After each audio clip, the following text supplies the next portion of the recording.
अच्छा, खेसारी जी के 2.5 करोड़ के गाड़ी ले आइल है, खुश बनी नु? अब तू रहे दो, अब तू रहे दो, अब तू रहे दो। नमस्कार। अभी हम खेसारी लाल यादव जी के पिताजी के पास आए हुए हैं और सबसे पहले तो हम इनका स्वागत करेंगे अपने चैनल में। तो स्वागत बा चाचा राउर। चलो स्वागत हमरो बा तारा चैनल के। घूम के दिखावो, सबके सुनावो जेवा से तहार चैनल भाई देखो लो, तार आगे बढ़ाओ लो, पैसा कमा है, आशीर्वाद देते रही। अब बाकी अब और कौन चीज कहेगा, जौन कुछ बात हम सब देखिए ले लो, दिखावे के तो बा नया काला से दुनिया तो जानिए गई बा जे कैसे घर बा, कैसे गाड़ी किलाइल बिया, कैसे का बा, तो सब देखते हुए वही बात के जे आवता से रिपीट करता। अच्छा चाचा, एगो बस हम रुआ से सवाल करते नहीं कि बहुत लोग सोचत हो कि खेसारी लाल यादव के पिताजी बहुत ज़्यादा हाई फाई में रहते हुए हैं, चाहे जौन भी बा, लेकिन हमने के अभी रुआ से देखने आ जाए या मिलने आ जा, रुआ एकदम नॉर्मल जमीन से जुड़ल आदमी बानी। कोनो प्रकार के ई नहीं है कि हमारा बेटा सुपरस्टार चाहे खेत जौन बाड़ी बा या गुरु बाल बाड़ी सब कुछ बा, तो कपड़ा पहिर लेला से या कुर्सी पे बैठ गईला से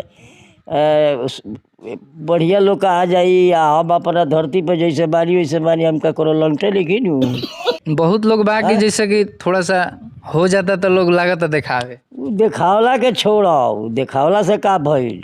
हम जौन बानी तौने बानी, अब उहे रहे, चेहरो ना बदली, रूपो ना बदली, बातो चीत ना बदली, अब और कौन चीज कहे के बा। अच्छा, अभी हमने के घूम के देखने आ जा चारों तरफ, जैसे कि काम अभी फिलहाल बंद बावे तो हाँ बंद बावे, माल मीटरियन अभी हो आई तो ओकरा में लगावे खई तो फिर काम चालू हुई। कितना दिन हो गए में काम चलत ई तो बता ये सकते गोल 3-4 साल हो, तीसरा साल चलता। अभी हमने के जैसे कि अहिनी आ जा तो देखने आ जरूर खाना वाना खाए बैठल नहीं आ जा, हमने के वेट करने आ जा, इंतजार करने आ जा। खाना तो सबे खाला, तू खा लो, ई कौन नया बात बा। हम खाए बैठल ताल के ताल जाता जे भाई फोटो हो जाओ, फोटो हो जाओ, कुछ कह नहीं ताल अपना फेरा में बड़ा हो, हम अपना फेरा में बानी। ठीक बा, लेकिन का करम अब वही का में करेगा तो तारा के कोनो बोलत नहीं खीनू, लाठी लेके चहेटत नहीं खीनू, मारे नहीं खीनू पड़ल। इज्जत से कहलिए खाना खा लेबे तो फोटो सोटो ले लिया लो, चल लिया लो, बेइज्जत ना नु कहनी है, इज्जत देनी है नु एकदम रुआ बस वो बहुत। बात बा। चलो अपन चैनल के सब्सक्राइब करो भाई। ये तो तू आज आइल बड़ा, आज कोई गाड़ी आइल भी वो दिले से कितना चैनल वाला खींच के कमा दिले, अब झाड़ झूर बचल हुई तो तू कमा लो। अच्छा जा अच्छा, हमने के जैसे देखत रहे जा, एक जना आरती न्यूज वाला बाने। थोड़ा आरती न्यूज के सबे ये पूछेला का है तू कौन न्यूज वाला हुआ। हम पिस्टल भोजपुरी न्यूज हाँ वाला। पिस्टल भिस्टली हुआ तो वो बंदूक हॉस्पिटल हो, आधा ओकर दिमाग हो आधा ना हो। हाँ कुछ दिन पहले देखनी है कि आई रहे राधे श्याम रसिया जी आई रहनी, तो वो आवेला है देख से काल लोग आवेला, केकर केकर नाव धके लिख के तरह के दिखाई या बताई।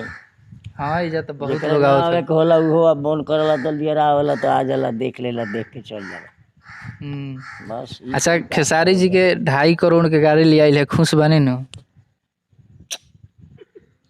अब हमारा बुझाता जो हमरो चैनल बनावे के पड़ी, जब हमारे से दुनिया कमाता है हमारे के तो केहू लिया के देता चैनल तो और बढ़ले भाई भाव है, तो उहे रोक लगा देले पड़ेला, तो चैनल तो हमने कहाँ से कहाँ गई रही और रुपया झाग से बाहर देले रही थी, जितना गुण बा में चैनल और बहुत पहले बना रहे, लेकिन हाँ तो एमे जितना बालू गुण निपढ़ुआ आदमी हई, एमे गुण बजे निकाले लगे नू तो अछपित हो जाई दुनिया। तनी एगो निकाल दी। अब वो कुली निकाल दी बिना माल पतर गई।